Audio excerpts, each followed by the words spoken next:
So yes, this Infinix GT30 Pro got gaming triggers.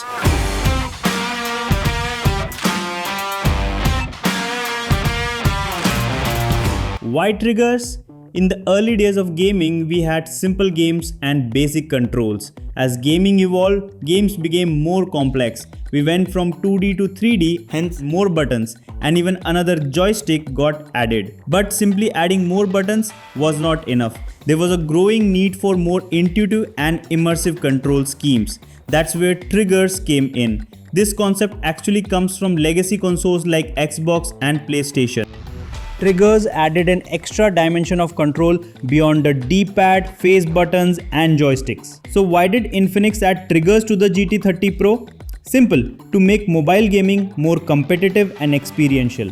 Triggers make gaming more comfortable and ergonomic. They let you maintain a natural grip without constantly adjusting your fingers. They offer smoother control and a competitive edge, especially in fast-paced or precision-based games like BGMI. Keeping that in mind, we actually had physical triggers as one of the Infinix GT10 Pro accessories. People loved it, and now they are going to love it more because this time we've integrated inbuilt triggers in the GT30 Pro.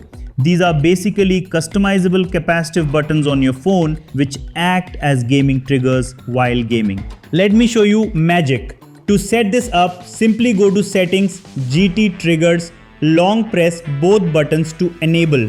Once done, you can launch your favorite game with just one long press. And there's one more standout feature.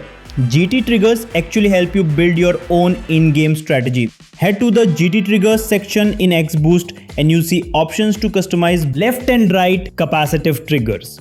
For example, assign fire to the right trigger. Now every time you want to shoot, just tap the trigger without moving your thumb. This gives you a faster response time and a clean, immersive viewing experience because your thumbs stay off critical visual areas. It's not just smart gaming, it's gaming with an edge. They're even better with other games like racing and all. Even in casual games like Dino Tracks. This might trigger other brands, but this is the only phone engineered for gaming. And I just told you one of the many reasons why it's an OG.